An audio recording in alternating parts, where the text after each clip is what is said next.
As to how I changed from an evolutionist to a creationist. It's a very difficult story for me to tell, and I always tell it very reluctantly. So if I stammer here in the beginning a little bit, you must excuse me as I get over it. I don't like digging it all up again. But there are occasions when it is important to show people how God has led in one's life. And so I have to start the story with the very beginning. And maybe then from the background we can see why things happened as they happened. It is a strange story. Some of you might think that parts of it are incomprehensible or may even seem too strange to be true. But it did happen, and it is a fact that it happened like that, and I cannot take it away, so I will tell it as it happened, at least what I remember of it. I was born in a family where my mother was a very staunch, solid Lutheran. She was very faithful in her religion. And my father was a Roman Catholic, and he was very faithful in his religion as well. In those days, it was before the days of Vatican II, and Protestants that were not Catholics were considered to be lost according to Roman Catholic doctrine. But in marriages between Protestants and Catholics, it was essential that the Catholic counterpart in that marriage was to promise that the children would be raised Catholic. And my mother accepted that, and she knew that I would be raised Catholic, and I was raised Catholic. And there was never any argument about religion in our house. My father and my mother respected each other. My father had a couple of problems with the church at one stage because of this marriage, but they overcame them, and then no problem concerning religion ever cropped up in our house. And when I was still quite young, I was about 8 or 7 years old, my mother became ill, and she was diagnosed as having cancer. And they actually gave her a relatively short time to live. They said she would have about 3 to 4 months to live. But she was a very tough lady, and she managed to stretch that to about 4 years. She died when I was 12 years old. But those 4 years were very, very miserable years. She really suffered more than anybody else that I have personally been in contact with. She lost one part of her body after the other. They had to do mastectomies, and then they took out part of her intestines, and she had to have colostomies. And eventually she just lost more and more and more, and she had one operation after the other.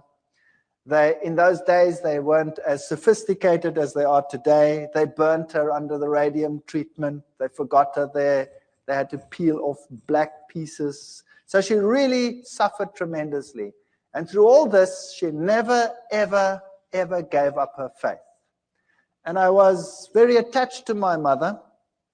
But because of all the problems in the house, and a mother that was on the verge of death for a long time, over a 4-year period, there was also quite a bit of tension in the house. Now, while at school, I received religious instruction, of course. I was in a Protestant, largely Protestant school. It was the German school. And I received religious instruction separately. The Catholics went to the nun, and she gave religious instructions. Now, I've met some very nice nuns in my life.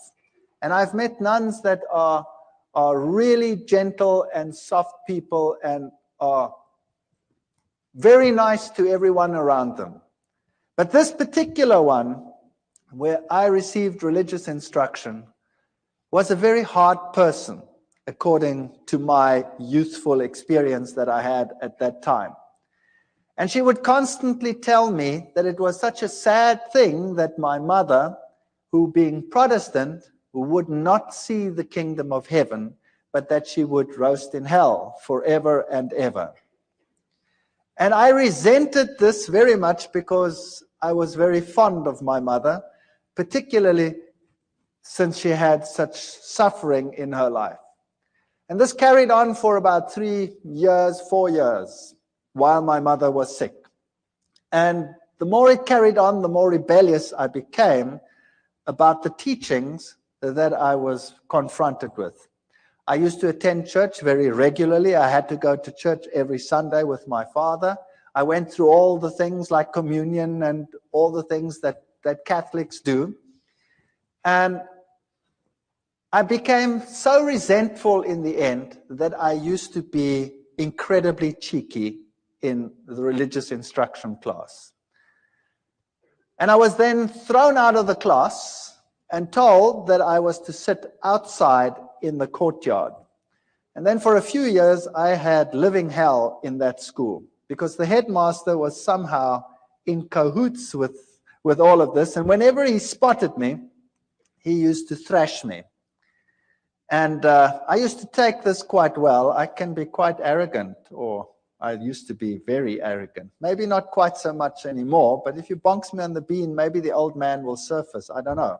I fight against him all the time.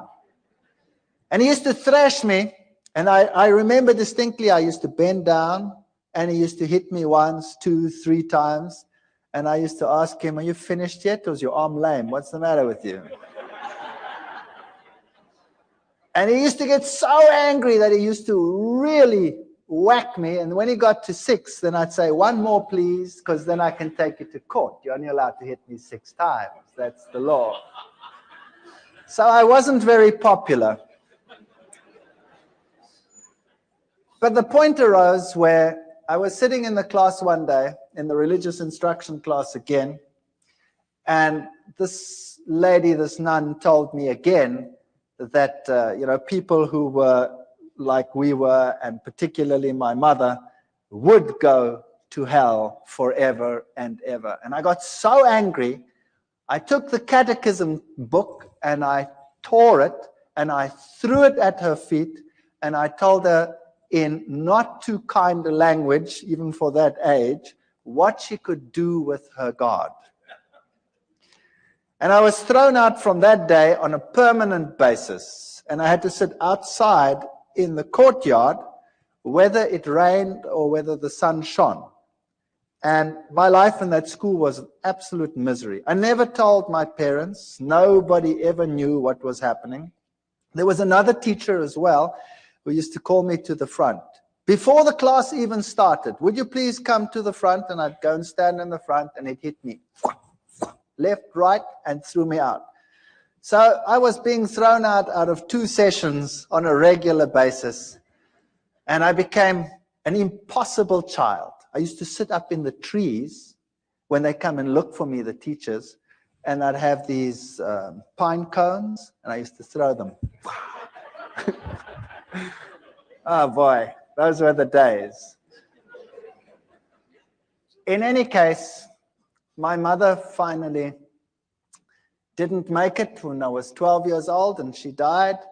And then from that time onwards, my home life totally disintegrated. My father married another lady who was a typical stepmother, sort of a fairy tale stepmother. She wouldn't have me around at all, and I was probably impossible, I will admit that. So I was carted off to hostels, and I wasn't allowed to then attend school either anymore. I was supposed to leave school and go into a trade. And that's when I woke up and I decided, no ways, and I don't want to do this. So I managed to persuade some relatives, and I went to another school. And I went through my school life, and I did all right, not too hot, but not too bad either. And then I went to the military, and then finally to the university. But from the age of 12, I never trusted or believed in God at all anymore. As far as I was concerned, if he did exist, he was a dragon, and I wanted nothing to do with him. And when I came to university, there I studied science and I studied zoology, and I thought this was the greatest thing since sliced bread. And there I found out about the whole evolution theory, and I was at the university that was the bastion of evolution. Evolution was dished up for all meals. Every class had an evolutionary basis. And it's amazing because it started off as a religious university, and it has a big theology school, and yet the science faculty was incredibly secular, and in terms of its teachings, very, very evolutionary. They had some very important names in the listings of their professors, Robert Broom and people like that who had worked with the Taung skull, the human so-called ancestor, and our museums were full of these people. And I really got into the evolution theory, and I thought this was the answer to all the problems. While at the university, I had a roommate. I was in the hostel there, and my roommate was a very nice guy, but he was very new age, even for that time. That's a long time ago. So the word New Age wasn't even known at that time. And he was into Scientology. You know the science of Scientology, where they put you on the e-meter and you go through your past lives and through all the problems that you had, and you clear your karma by talking it through and talking it out, and then eventually, well, then you become God and you've got it made. In any case, he became my best friend. And I had nowhere to go on weekends. I had nowhere to go during the holidays. I always had to work, put myself through university, because my stepmother had convinced my father that he mustn't pay anything, so I put myself through. I had a great relationship with my father years later, so that'll come right, as you can see. Even the worst situations can come right. And on holidays, I didn't know what to do, so I used to go home with this chap to where he lived, 2,000 kilometers away in another city called Durban.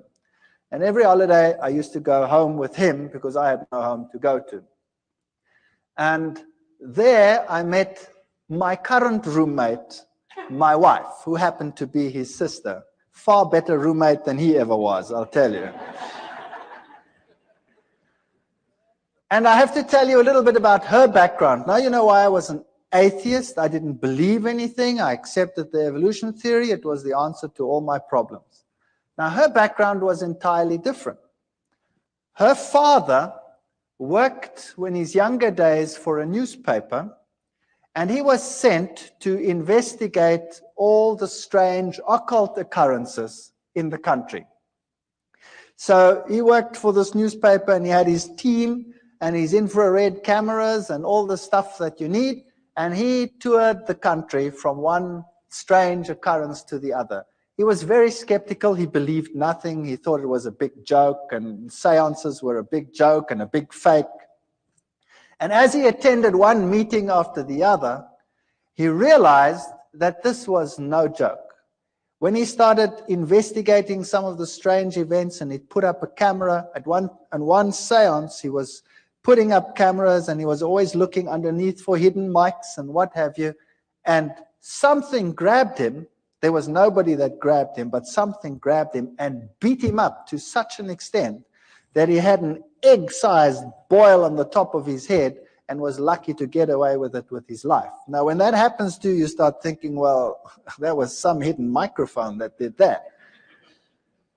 And he came into situations which were so strange that he became involved in them later. Situations like a house where, when the little child had been sent to bed, the shoes would come walking through the room. And another situation where a newborn baby used to scream hysterically, and when the parents came in, they'd always used to find the baby on top of the cupboard, newborn baby, out of the cot, on top of a cupboard, and they'd walk up and just manage to save the child as it fell down. Now, he went to that house and he sealed every single window, and he had his guards outside because he thought, somebody was playing the fool.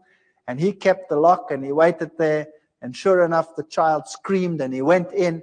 And there the child was on top of the cupboard and he just caught it as it fell down. There was other occasions when in a certain house, human excrement was flying around.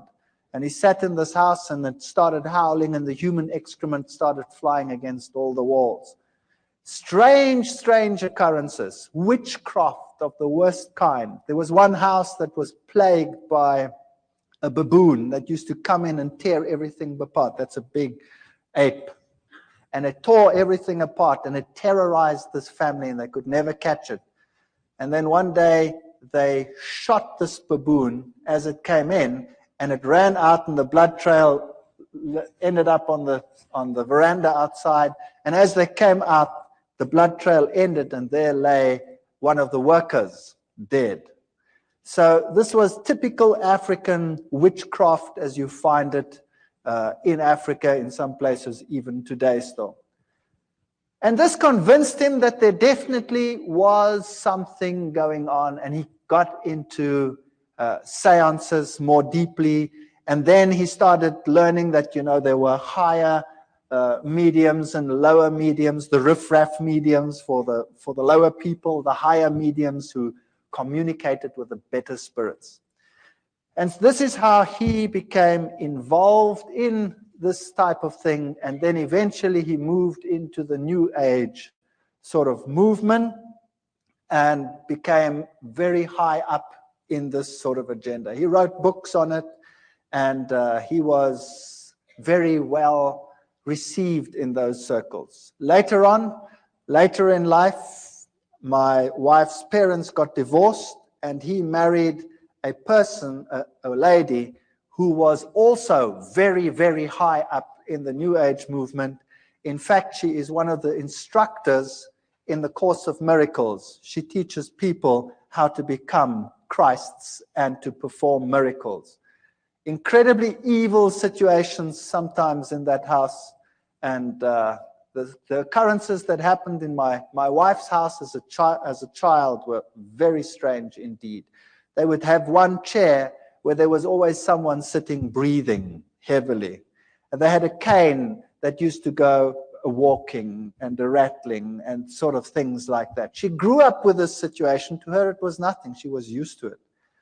Now, to me, it was very strange, and I was an atheist. I didn't believe anything. I tried to rationalize it in a scientific sense. And then when my wife and I got married, we moved to the city where I was in the university. And for years, there was no real problem. And then my wife, we had the first child, the second child, and then the youngest child my wife was expecting when my father-in-law came to visit. And he moved into an outside flat that we had, an apartment, and there he stayed with us. Now, thinking back, I know that this is where it all started. Because if you have an occult presence, then you will have this influence on your home for a long time. I can perhaps tell you that when we were just married, we moved very close to them, and there were very, very strange occurrences in our house. Absolutely horrendous occurrences on some occasions. Our dishes would fly through the rooms and smash against the walls and things like that. Or you'd park the car and the car would rock and fall over against the side of the garage. We had very strange happenings on a previous occasion. But you forget about those things, and later on you rationalize them as well, and you say they didn't exist or they were strange. When my wife was expecting this last child, when my father-in-law moved in, she became very ill indeed. So ill that we didn't think that she would survive. And she was in hospital, in and out of hospital, and on a respirator, and she was very, very sick.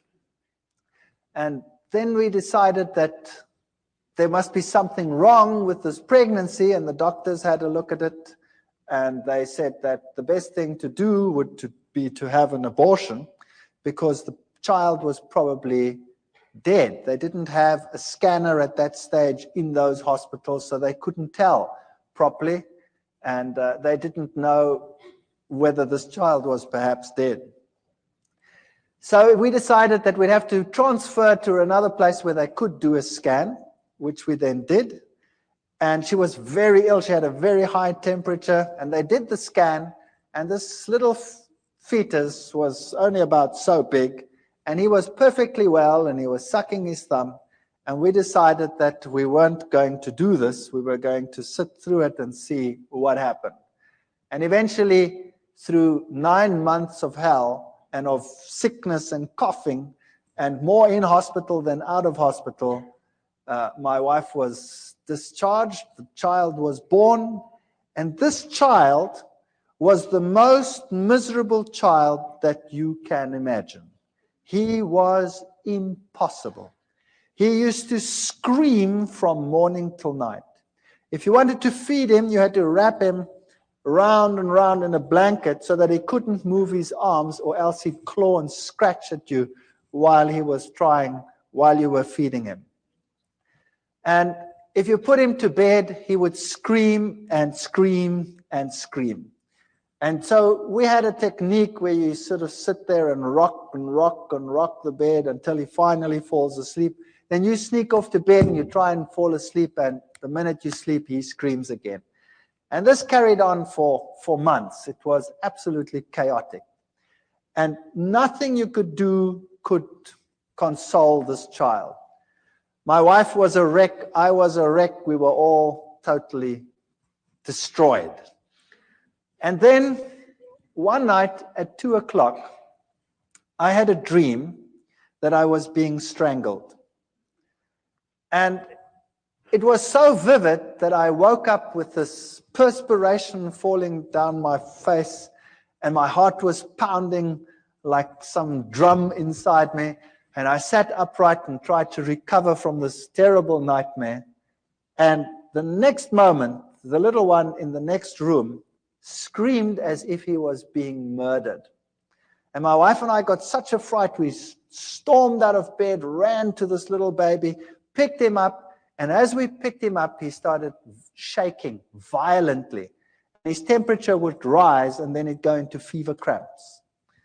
And so we rushed him off to hospital, and they had a look at him, and they had to put him in a refrigeration tent.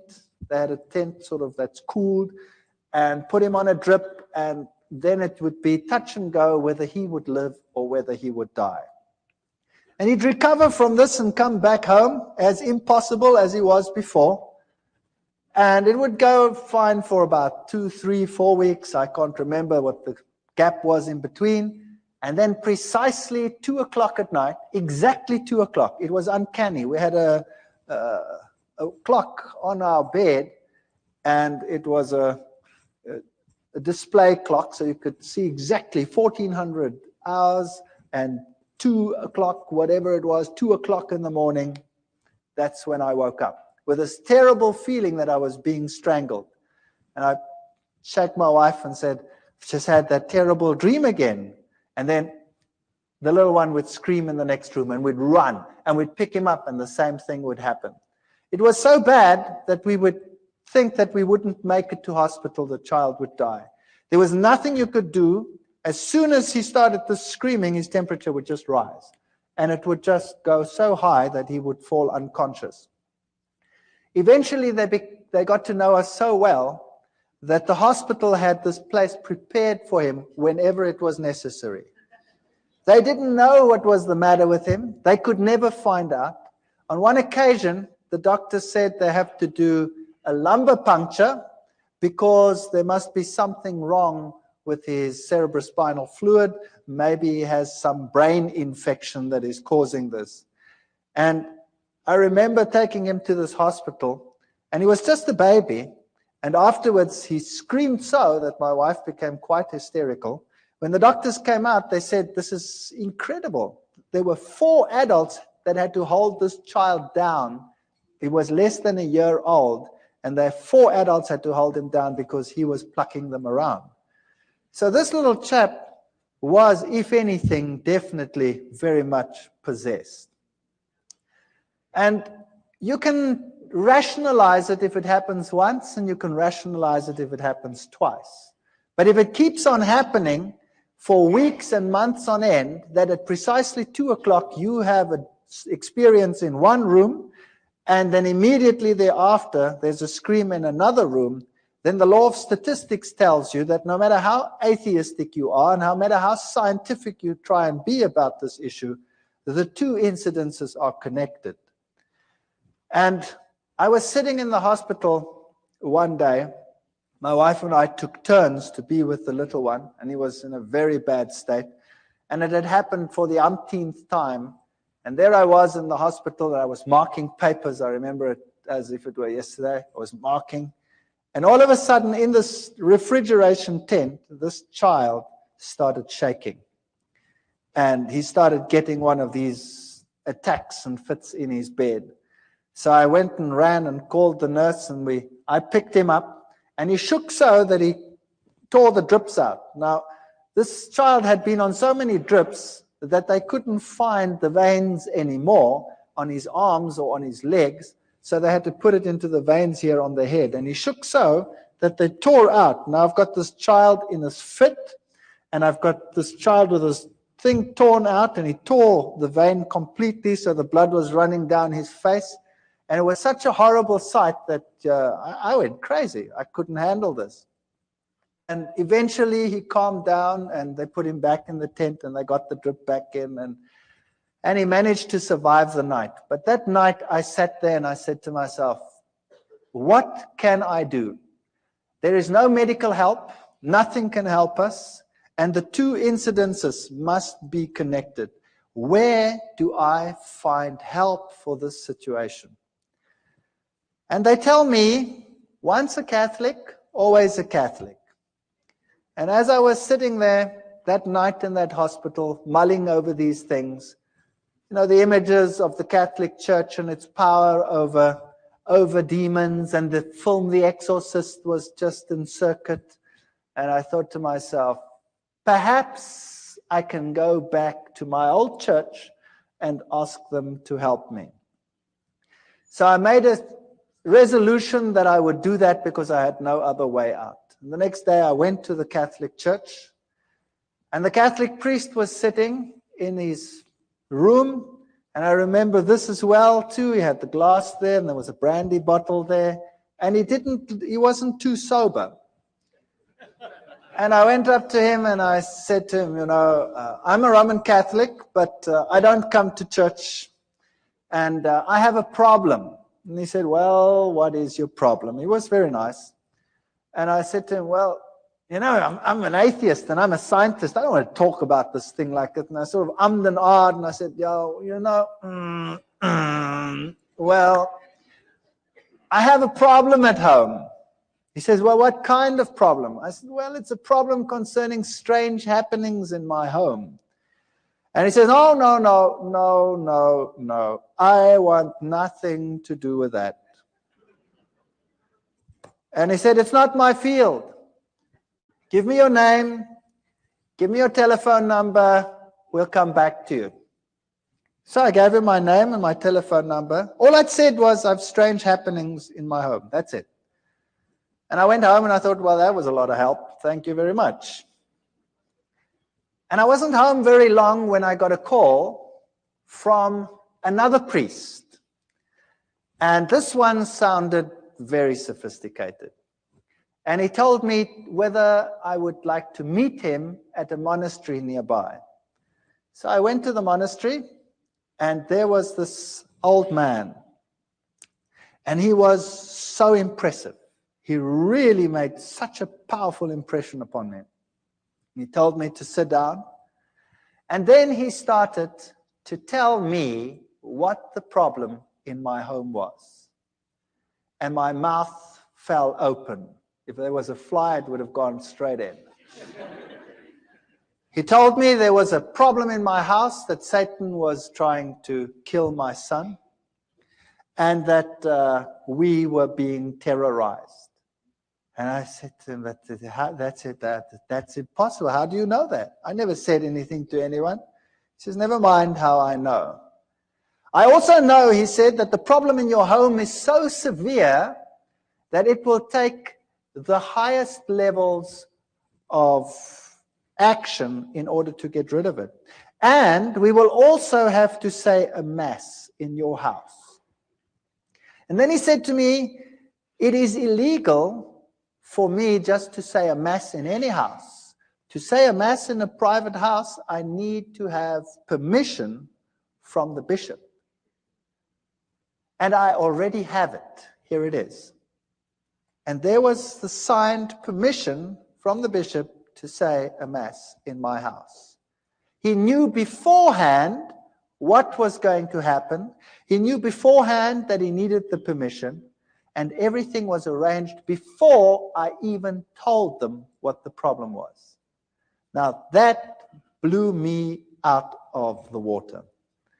Then I said to him, fair enough, then you can come to my house and you can do whatever you have to do, but I have a problem in that I was am an atheist, and I haven't been to the church, and now you're going to say mass and all these things in my house, and you know, I've been a bad boy all these years.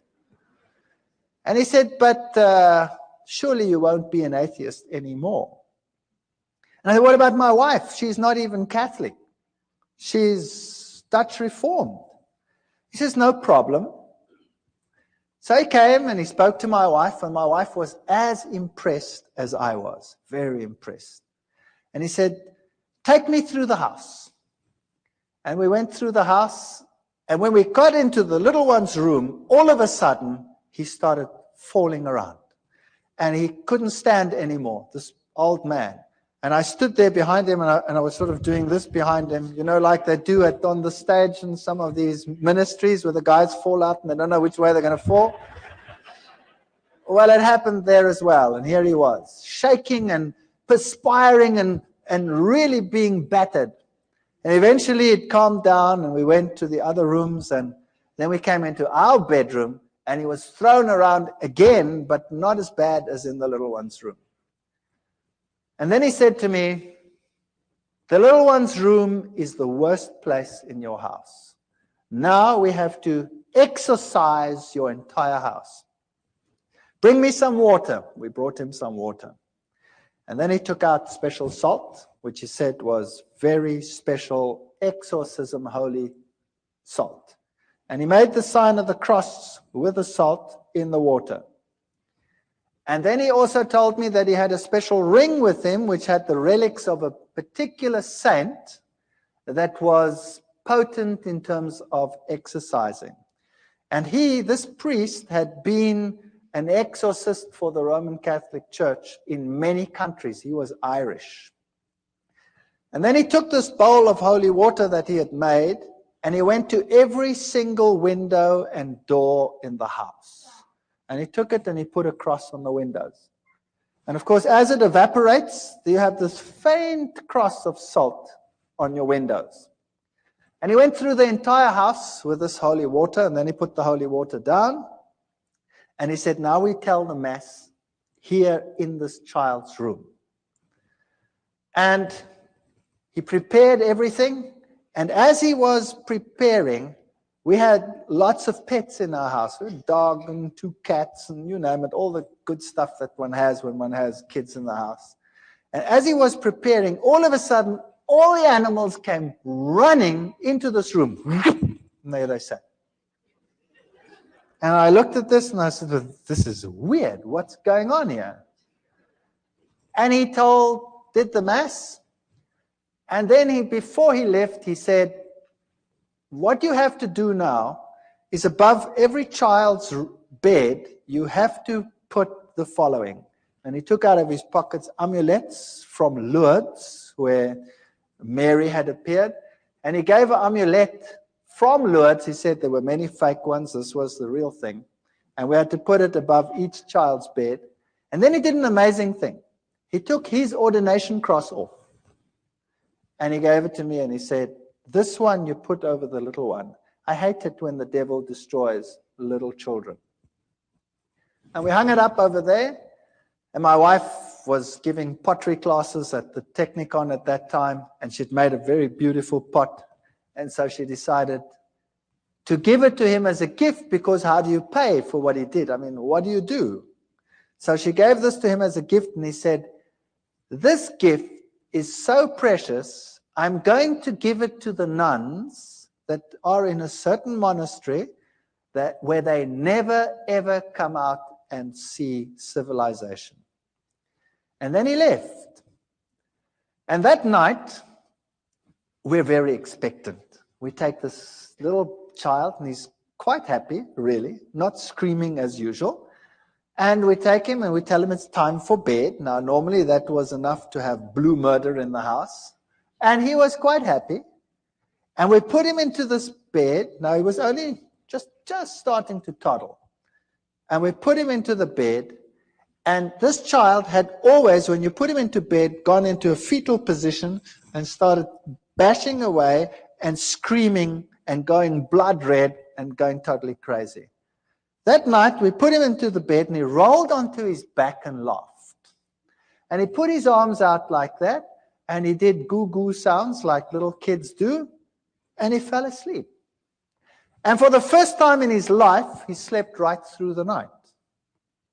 And the next night, he slept right through the night. And the next night, and the next night, and the next night, and the next week, and the next month. And here was I, the hard-nosed atheist scientist who knows it all. And here was peace and quiet in my house. And then I realized that I do not know it all at all. And I said to myself, now what am I going to do? Here is a major problem in my house, and the church solves the problem. Now, am I going to ignore it? Or am I going to say, there is a God, and I have a responsibility towards this God? And I wrestled with this for a number of months. I really wrestled with it. And my wife wrestled with it. And then I said, well, I have no choice. I have to go back to the church. Fortunately, my oldest son was at the point where he has to go to communion classes. So that gave me an alibi to go to church. So I went to church, and this one or two students, it's a small university town, so say, what are you doing here? I said, well, my son has to go to communion, you see. And I started going to church, and I became quite involved in the church again. Every Sunday, faithfully, everybody went to church. And my wife started saying that this is the way to go. She also wants to go to church, but she didn't get herself quite that far yet. And because there was such peace and harmony in the house, we became more relaxed. And one day I was sitting there, and I thought to myself, you know, this house needs a change. And typical German, I said to my wife, you know, if we did this and that and the other, then, you know, we could do something with this house. And I climbed into the roof and looked what was a bearing wall and what was not a bearing wall. And then I just took a sledgehammer and smashed out everything that irritated me. And we decided to restructure the whole house, which we did. I managed to accumulate some money, and I wasn't in a great problems. And then we redid our entire house. And during the process, I had to go and see a man for the kitchen. I wasn't really involved in the church yet. I'm sort of in the stage of, I don't really know, but. And the man who did the kitchen came and said to me, by the way, I walk with the Lord. And I still remember distinctly thinking, oh, brother, another one who walks with the Lord. And I said to him, okay, that's fair enough. You walk with the Lord. I was very cheeky. You walk with the Lord, but I just want a kitchen. Is that okay? And he said, yeah, okay, that's okay. But can I give you this? And he gave me a pamphlet. And, well, he was a nice guy, and, you know, I stood with the pamphlet, and I put it in a drawer. And I said, well, I'll read it later. And then he put the kitchen in, the house was finished, and when this was all done, I started going back to the church. And this carried on for a period of 1 year. And I faithfully went to church regularly. And I always sat there on a Sunday morning, and I marveled at all the things that I knew were happening in the Catholic Church. I went through the catechism again as my son went through the catechism, and I wondered at the same ritual happening every time. You know, the host going up, the change from bread to divinity, the little box with the red light where God was. And I started puzzling as to why God wanted the same things over and over again, and why he was satisfied with the same ritual over and over again. But I was convinced this was the truth. I was convinced Catholicism was God's representative on this earth because it had solved the problem in my home. But I wanted to get to know this God. And I wanted to know what it's like to have a relationship with this God. And I looked at the charismatic movement where they had the slaying in the spirit, and I thought to myself, isn't that perhaps the experience that one must have in order to know that this God really exists? Because I don't really feel him. I don't know where he is. But on the other hand, I'd always been so skeptical of this, and I'd always said to myself, these people with their religious crutch. And then one day, I was sitting in class, and I was giving a lecture to a first-year group of students. I'd spoken to the priest, by the way, about evolution, and the Catholic Church said to me, of course there's evolution, there's no problem with that. So I had no problems with that either. I could carry on with my evolution and now believe in God. It was quite a nice arrangement. And I was in a first-year class, and I was giving a lecture with a very heavy evolutionary base. And a young girl got up in a first-year class. Now, that takes courage. 300 first-year students, and a young girl gets up in my class. And she says, excuse me. And I say, yes, what's your problem? And she says, what you are saying is against my beliefs. What you are saying is a lie. I believe that God created the heavens and the earth. He is the creator of the universe. Well, I nearly exploded. I destroyed her. I ridiculed her. I finished her off. She sat down and she cried in my class. And I thought, well, job well done. And then the class was over, and all the students were very impressed at all the eloquence I put onto the board and proved to them what a ridiculous idea this was that this young girl had postulated. And I went back and sat in my office, and then there was a question earlier about conscience. Do you remember it? Well, this little voice here wouldn't let me go and kept on telling me what a mean son of a gun I was.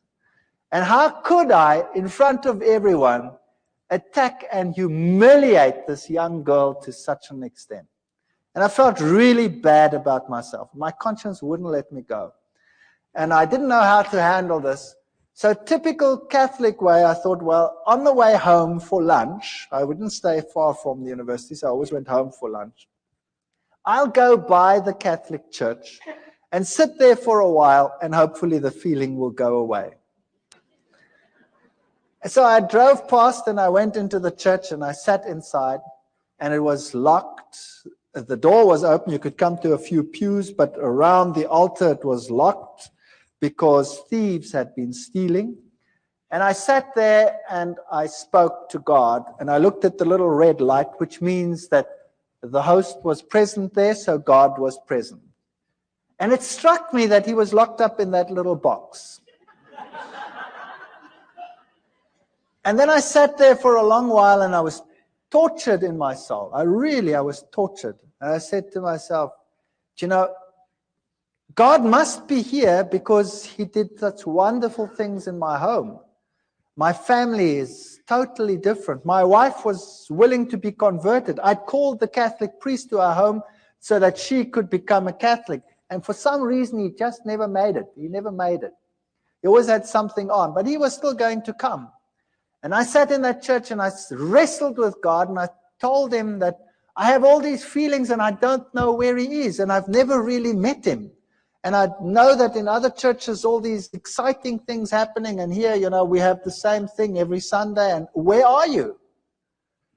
And I sat there in the pew and I said, okay, God, if you really exist, then now you must show me, because I really cannot find you. And with that feeling, I went home, feeling a bit better. And typical me, I was home quickly, and then I started rummaging in the drawer. I was looking for something. And all of a sudden, as I rummaged in this drawer, I pick up this pamphlet. This is now a year after this man who was walking with the Lord gave me this pamphlet. And I pick up this pamphlet and I start reading it. It was in German. And it had 3 columns. It had the law of God on the one column, and it had the law according to the Catholic Church, and it had the law according to the Lutheran Church. And then it explained how the commandments had been changed by the church, and it had the Bible texts of how it had been changed. And I thought to myself, now, what rubbish is this? This is absolute garbage. And I said to my wife, I didn't say that, I called her by her name.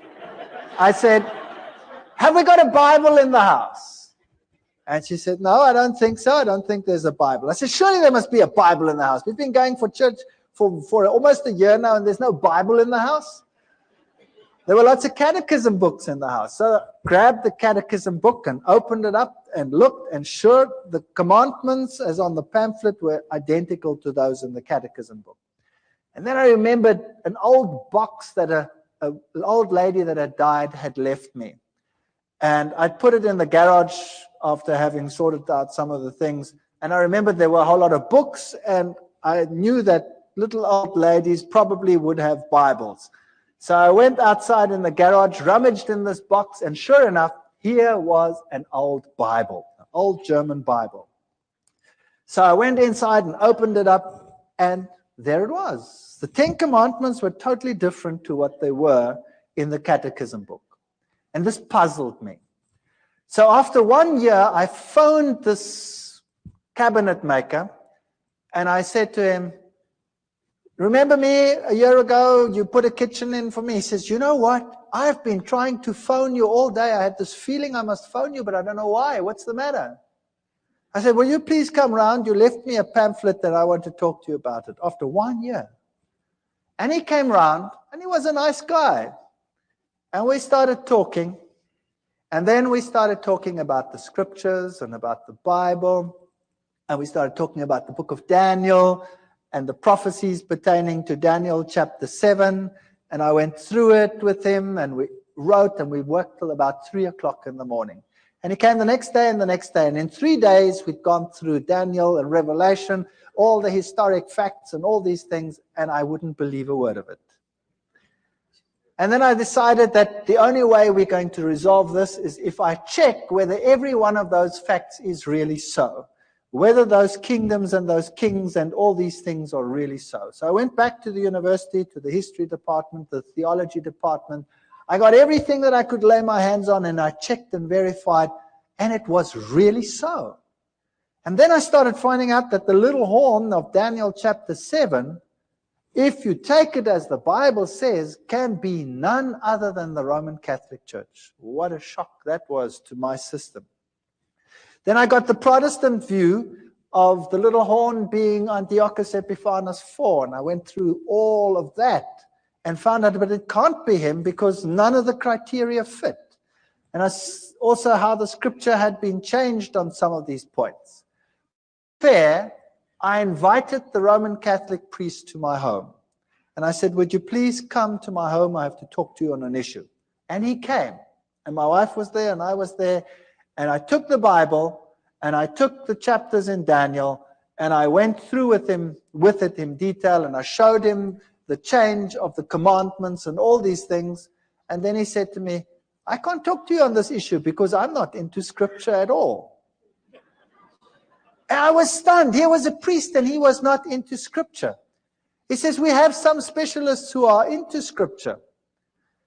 But it doesn't make any sense to me, he says. And then he left. And then I had the ministers of other churches, and we argued right sometimes till the late hours of the night as to what the little horn was. And every time they come back to Antiochus Epiphanes had shown them, but it can't be because it comes after Rome, etc. It can't be in Greek times. And eventually they would all leave as well and say it can't be any other way. So I was confronted with this tremendous dilemma. And then the worst thing of all was we started talking about the Sabbath, this other man and I. And we went through the whole Sabbath thing. And then I said to him, but this is ridiculous. How can you keep a commandment which you keep because the Lord created in 6 days, the heavens, the earth, the sea, and all that in them is? That's ludicrous. Everything came into existence through evolution. And he said, no, it came into existence through creation. God created it. You know, and the little girl pops up into my mind. And I said to him, but that's rubbish. He says, I'll prove it to you. I said, you try. And he tried. The next day he was at my house with a pile of books like this, all on creationism, and he gave them to me. And I remember going through those books. I was sitting in my office. I used to give my class and run back, and I went through those books very quickly. And I gave them back to him in a very short time and said, there are your books. And he says, what do you think? I said, I've never read so much garbage in all my life. So he said, don't worry, and he brought me another pile like that. And I went through that lot, and it was so confusing and so full of garbage. So I gave it back to him. And I said, it's so unscientific. I cannot accept this. So we argued about God being a creator or not a creator, and I would kill him with science. I had all the terminology. I was a lecturer. I was an evolutionist. I knew what to tell these people. I've been trained to wipe out people who oppose, you know, the scientist on any of these fields. And he got so frustrated with me. And then one day he was so frustrated, he said, you know what? I said, what? He says, I haven't got a problem with evolution creation. You have a problem. You solve it.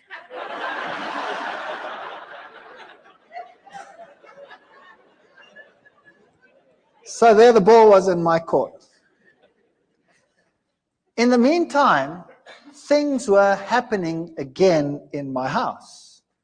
The little one would again become miserable every time it was time for bedtime.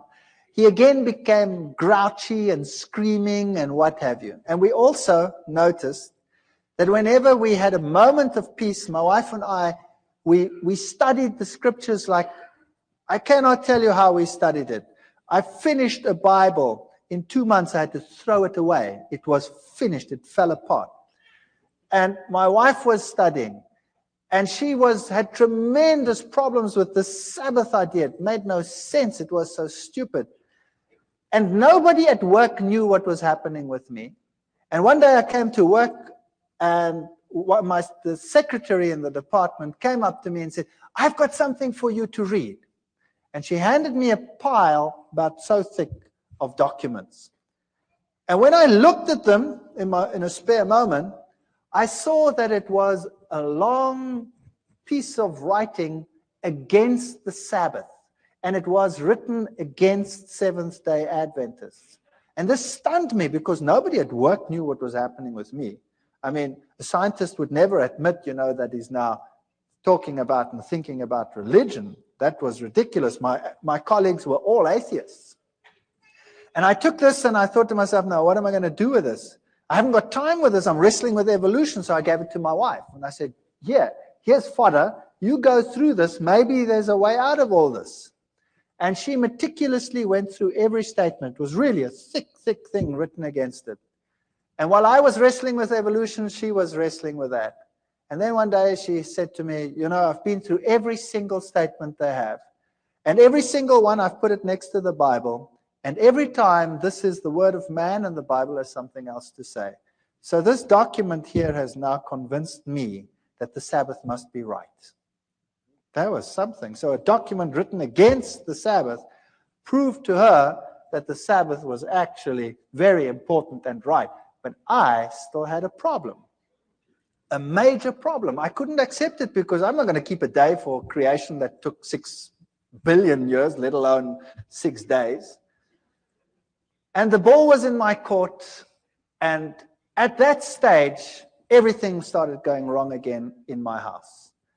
And when we picked up the Bible, the little one would go hysterical. Whenever we had a spare moment, he would go hysterical.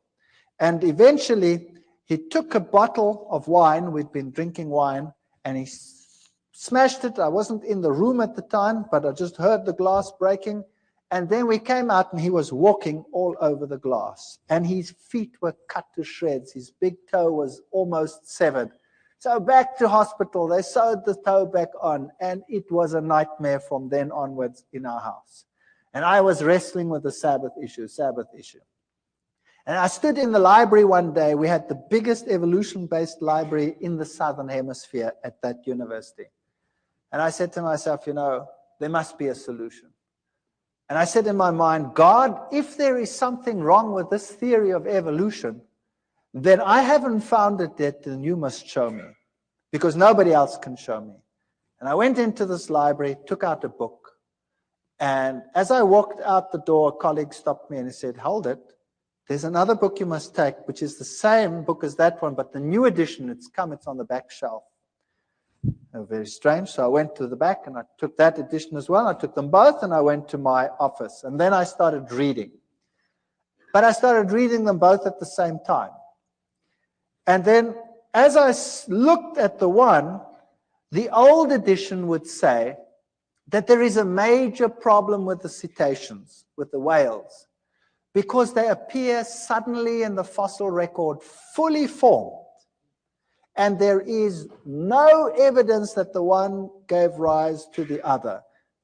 The new edition would couch it all in scientific terminology, would say cetaceans have an ancient origin and evolved from such and such to such and such and such and such and such and such. And I went through them, one model after the other, and the old one would admit to the problem, the new one would never admit to the problem. And that's when I started thinking, wait, there's something wrong here. There's something fishy here. And whenever I went into the library, it was if some miracle would happen. I would take out something, and the very next thing I would take would be exactly the opposite on the same issue. And very quickly, I had a big pile. And then I was giving classes at that time in genetics, and I started thinking about this. And then I started working out this genetic thing, and much as like we did over here. And I started thinking about what are the problems. Let me now objectively, just for once, sit down and think, what are the problems? And I came up with such a pile of problems that it stunned me. And something must have been helping me, because the problem list was so enormous, it was unbelievable. And then one night I was sitting at home, and child was impossible. He went to bed, and we went to bed. 2 o'clock at night, I had a dream. I was being strangled. And the little one screamed in the next room, and we ran, and the same thing happened. But he didn't get so sick that he had to go to hospital. He just got a very high fever, and we could handle it somehow at home. And then I contacted this other person, and I said to him, there's something very strange here. I know that from the scriptures, the system, the Roman Catholic system, cannot be God's system. And yet, we had this problem, and I didn't want to tell him about it. And then in the end, I half told him about it, but not completely. And he said, don't worry, we'll pray. And it stopped. And then a week later, it happened again at 2 o'clock. And what had happened, unbeknown to me, he had gotten a number of people together and told them to pray at 2 o'clock every night. Get up. And they set their alarms judiciously and got up at 2 o'clock and prayed for a family they didn't even know. And there was total quiet in which we could really study our Bibles in peace and quiet. And then one night, one of the ladies had decided that, it was quiet. Why must she get up? And she didn't get up. And it happened. Now, thinking back on it, God doesn't need the prayer of that one little individual. But there were lessons in it that would later be important to me. That God wants unity amongst his people, and everybody must stand together on an issue. So it was a lesson for them as well as a lesson for us. And then it came to the point where I knew that I cannot sit on the fence forever. either this is the truth, and I'd studied it and I'd verified it. I'd had lecturers talk with me on the Greek meaning of this and the Hebrew meaning of that. I verified the historic facts. I'd looked at the prophecies. There was no other way in which it made any logical sense whatsoever. I'd studied what the other churches had said. It didn't make sense. And I knew a decision would have to be made. There was no way out. And I decided I was going to do it. I was going to make the decision. No matter how ostracized and how weird this church was to me, the first time my wife saw Adventists, she burst into tears. They ate so strange. They were so different to what we were like. I remember the man said to me, "Don't you want to come to one of our services?" And I said, "That's Sunday. That's my day off. I walk around in jeans and a t-shirt and slops. And I'm not going to any church whatsoever if I can't go exactly like I am. Because if I went to the Catholic church, I went in jeans and t-shirt and slops." He said, "That's fine. Come." So I went to the Catholic church, to the Adventist church, and I sat there in the back. And I looked at all these people with their suits and their ties, and I thought, yuck.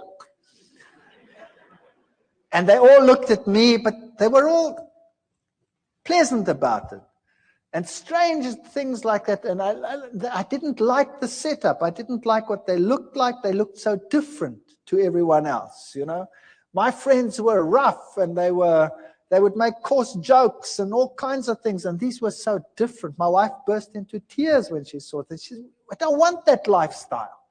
I want my old lifestyle. We used to sit around the swimming pool and drink beer and have friends over and, have parties and stuff like that." And they were so different. It's so night and day difference that you think you could never be happy over there. She cried and cried and cried, but knew somehow she'd have to go back in any case. And then one day I decided that I couldn't take it anymore at work with all this evolution teaching. And another strange thing happened. I was asked by the then head of the department to lead an evolution discussion group with the postgraduate students about 2 weeks later. Everybody gets a turn, but mine wasn't for months. Something happened and mine was moved forward. Now I sat with a major problem. Do I go into that with my mouth full of teeth, pretending to be what I am not? Or do I stand up and for what I now believed? And I was really so chicken. It's unbelievable. I was so scared of this event. To lose face amongst your colleagues when you've been such a bee's knees all these years is really a painful experience. And I decided after much wrestling and soul searching that I would do it. My new friends, who had become less weird in my eyes over time, would pray for me while I did this. And I went into that lecture hall, and the whole staff was sitting there. This was a postgrad affair, so the whole staff is there and all the postgraduate students. And I start the ball rolling with the lecture normally, and then you start this evolutionary discussion group. And I started the lecture, and then I switched to the genes, and I highlighted every single problem. And I went through the whole gene system as far as I'd sorted it out at that stage. And I said at the end, therefore, evolution is not possible. Well, first you could hear a pin drop, and then all hell broke loose. One of my colleagues went blood red and started screaming at me like you cannot believe. And the foam literally started coming out of his mouth with rage. It was just unbelievable. And then one of the students, a girl, it's interesting how these things happen, a young student, a girl, an honors student, she got up and she said, "I want to say something." And she looked at all the lecturers and she said, "When I came to this university, I believed in God. I had a good life. I had a good relationship with God. And now I believe nothing anymore. I've lost my faith. My life is falling apart. And you have robbed me of my faith.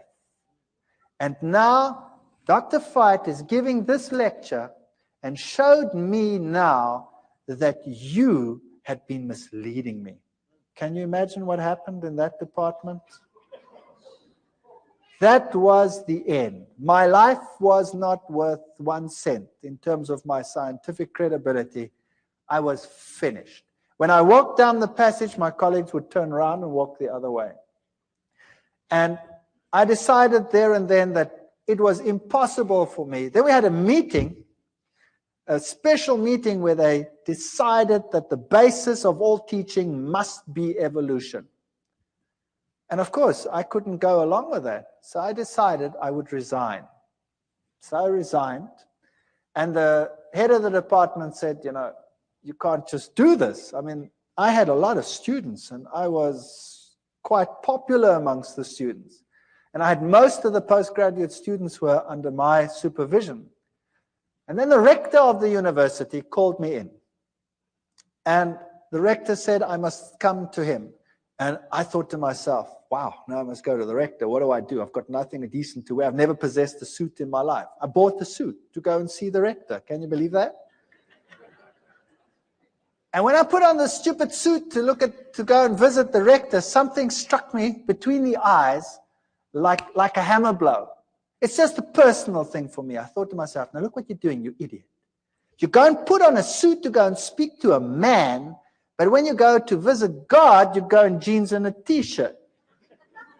Purely a personal thing. I don't mind anybody coming to church in jeans and t-shirts. That's fine. It's just for me personal.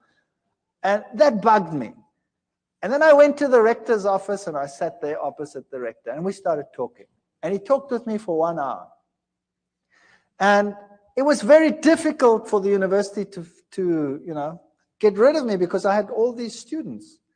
And we started talking, and then eventually he said, you know, what if you decided that you do not rock the boat anymore? Then, you know, we could give you something better. Well, that would be a professorship. I was a pretty young guy. I would just about be the youngest professor in the university. And I looked at him and I said to him, the price is too high. And I will leave in any case. And then he says, that's very interesting. By the way, who do you think has the truth? And there I sat, my mouth full of teeth. Do I admit that I believe that some little sect that everybody detests has the truth? And do I say this to a man who has this high position in this university and in the government at large? And I said to him, well, you know, religion, Christ, churches, whatever. I can't even remember what I said. And he said to me, no, that's not what I want to know. I want to know from you, who do you say has the truth? We went through the same ritual again. And he stopped me and he says, no, I don't want to know that. I want to know from you, who do you think has the truth? And I started off with this again, and in the back of my mind, I heard this terrible cock crowing. 3 times, I thought, oh.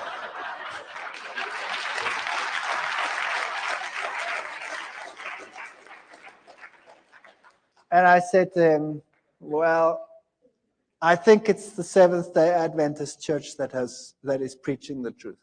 And I thought, no, that's it. I'm a dead man. And he said nothing, not a word. He just said, oh, well, thank you very much. Congratulations on your choice, and I hope things go well with you. And that's it. And I've resigned from the university. And I put my house on the market, and the very first guy that walked into my house said, wow, what a house, and he bought it. The very first guy.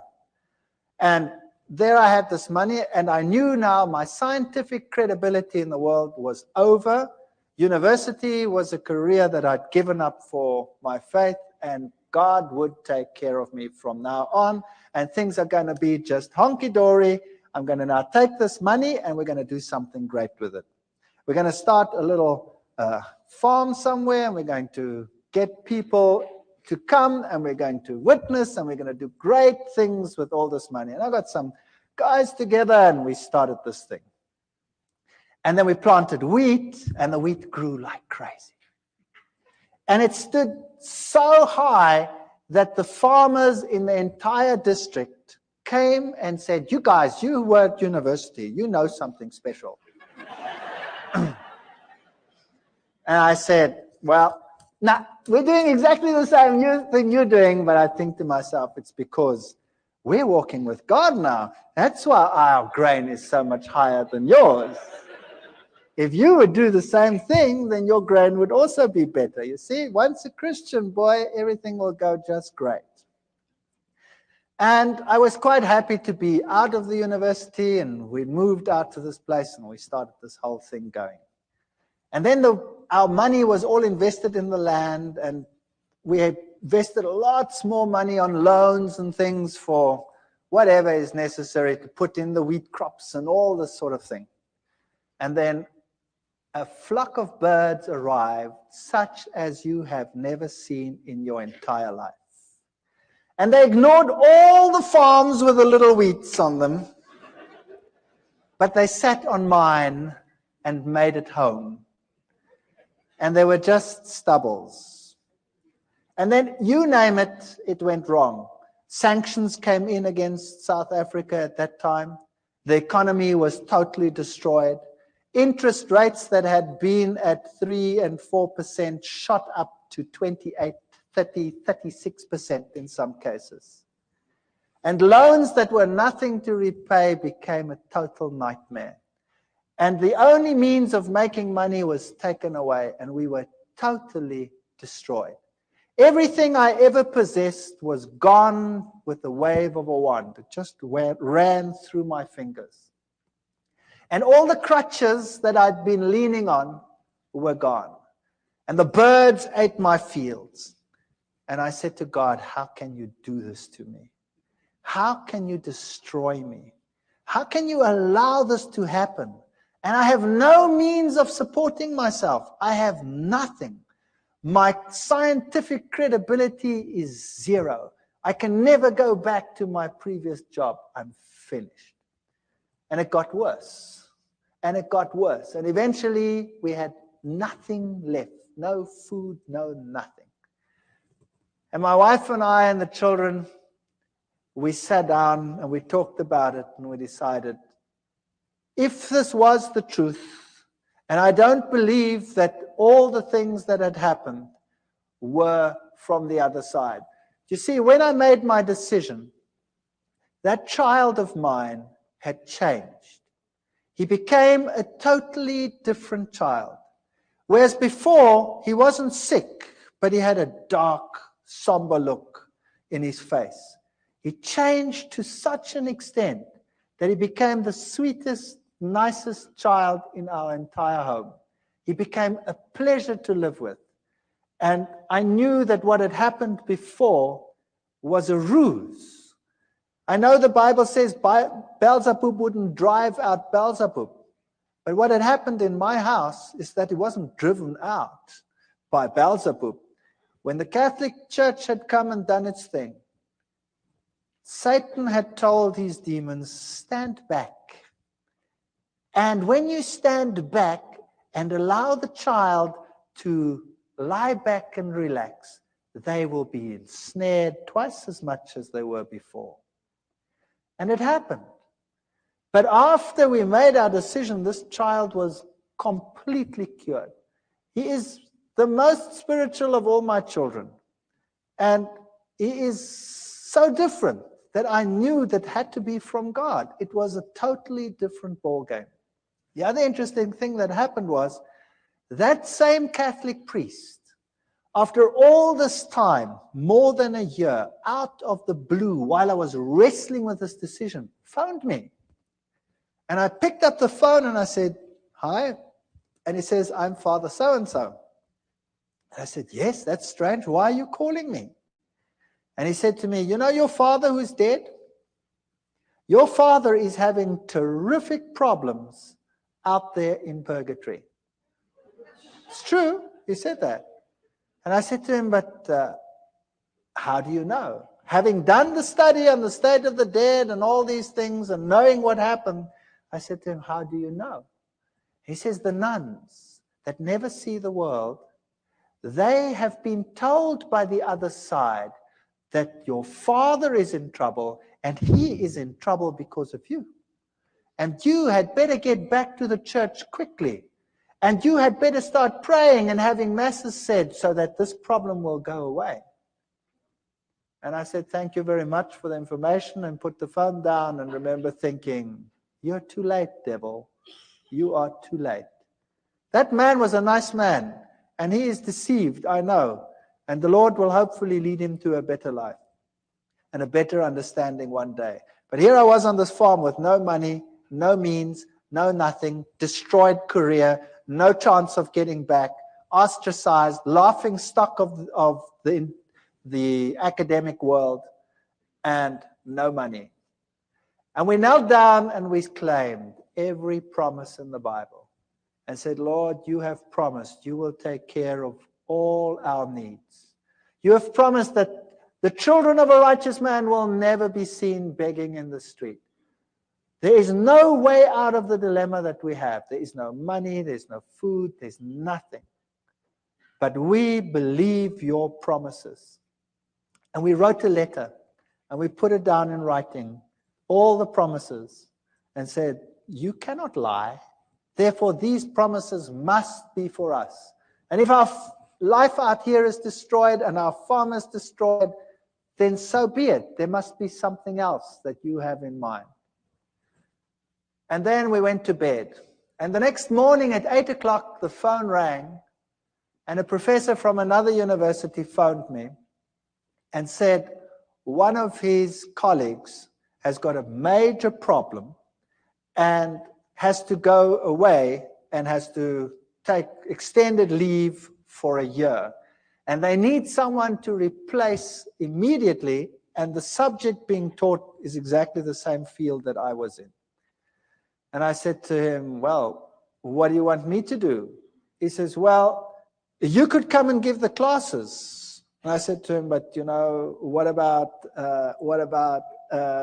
he says, never mind, as long as you stick with science, and who cares, it doesn't matter. You come and would you do that for us? We're in a jam and we need someone and we know that you're available. And I said, well, that would be great. Thank you very much. When do I start? And he says, well, we'd have to get it through the committees and probably in 3 months' time. And I said, okay, thank you very much. Put the phone down and said, nice try, God, but in 3 months' time, I'm dead meat. I've got nothing to eat. And I was so depressed. And then about 20 minutes to half an hour later, the phone rings again. And it's the same man. And he says to me, something strange just happened. I said, what happened? He said, I went to the rector's office to have him sign this thing so we can start the ball rolling. And the rector says, I have no time. I have no time for committees to call them together to get the process rolling. What is it you want? And I explained to him what I want, that I have to replace it. And he said, come here, I'll sign it. And he signed it and he said, appoint the man. He can come tomorrow if he has to. So I said, wow. So when do I start? It was Thursday. And then he said, Monday. You start Monday. I said, I start Monday? And I was in another little town, and I had a farm, and there were cows. I was bankrupt, and who was going to take care of these stupid cows on the farm? And 10,000 problems to be solved in one weekend. Impossible. And I put the phone down, and I said to my wife, I've got a university job.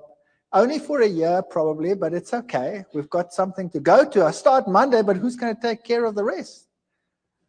So we prayed, and we said, Lord, you have one solution. Surely you, knowing everything, must have the other solutions. And we had hardly finished when there was a knock on the door and a young couple arrived. And this young couple said that they were farmers in another country to the north of South Africa, and they were Seventh-day Adventists. And they had been working for another farmer, and he had told them if they are not prepared to work on the Sabbath, they must go, and he'd kick them off the farm. So he had lost his job because he kept the Sabbath. And he said to me, I've got nowhere to live, I've got nowhere to stay. I said, would you like to live on this farm? And he said, sure. And I said, I can't pay you anything. He says, that's okay. You don't have to pay me anything. Can I live here? I said, sure, you can live here. And whatever you sell from the milk, you can keep that for yourself. And I thought I would pay the interest of all the loans that I have with my salary. And it was solved within 24 hours. There was a man on the farm who wanted to live there for nothing and take care of the farm and live off the proceeds. And I had a job at the university. And I went to this university and I started teaching.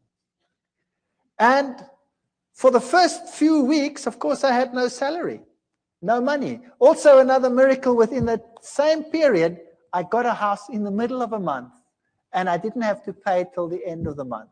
My kids went to school, and they got clothing, school clothes. They wear uniforms in my country.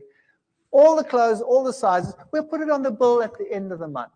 But I had not 1 cent to even buy a little bit of food to carry on. And then I got into the car, and I don't tell people that I'm in financial trouble. I got into the car and I was driving around, and we've been driving. The last bit of gas was just about going. And my daughter says, what's this here? And she picks up 150 Rand. That then was the equivalent of about $150 in the back. She says, it's lying on the floor.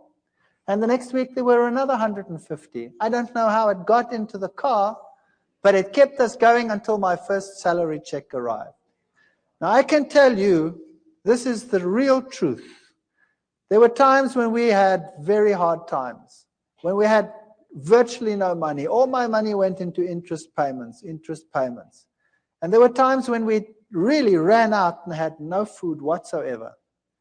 And I remember one day sitting around a table with no food, praying to the Lord and thanking Him for what we were about to receive. And this is the truth. When there was a ring on the door and we went outside and there was no one, but there was a basket full of food on the floor. And this is a fact. I want to tell you something, that if you know the living God, your road might not be a rose garden. You might not have the best of everything you need, but your water and your bread will be sure, and He will take care of you.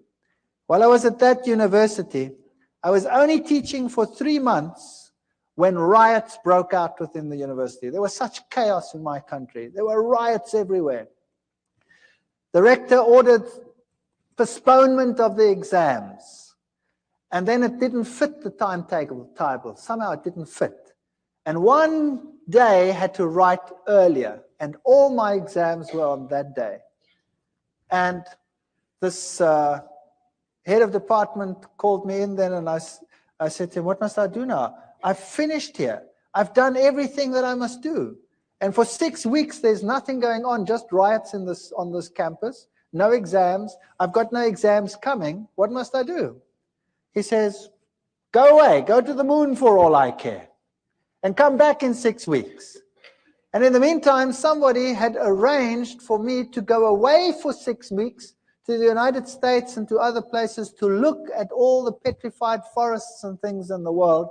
And I'd said to him, forget it. It's impossible. I've just started a job. I can't go and tell the man I want to go away for 6 weeks. And there were the 6 weeks. And I could go on this study tour. You saw many of the slides here. I could tell you one story after the other. I could keep you busy all night. I want to tell you that the Lord intervened with such power in our lives. And as we went through life again, back at the university, they started respecting me for the science that I was doing. And eventually I was given a permanent position. And eventually I started right at the bottom again. I was senior lecturer, here I was just a lecturer. And eventually I became a lecturer and then a professor and head of department, in spite of what I believe, in spite of what I say. So if you think that God cannot take care of you, I want to tell you, He can do anything. I am in a secular university. I'm a professor and head of a zoology department in a secular university. I teach and preach creationism, which is impossible in terms of human imagination. And in spite of it, I have that position. Never be afraid to stand up for the Lord and for His truth. If you are genuine, God will take care of all your needs. I don't know whether it will be forever. Sooner or later, someone will close the tap. But it doesn't matter. The Lord will have something else. And He is offering the same to every single one of you. Take a step for what is right. Do what is right. And the Lord will fulfill every one of His promises. Thank you.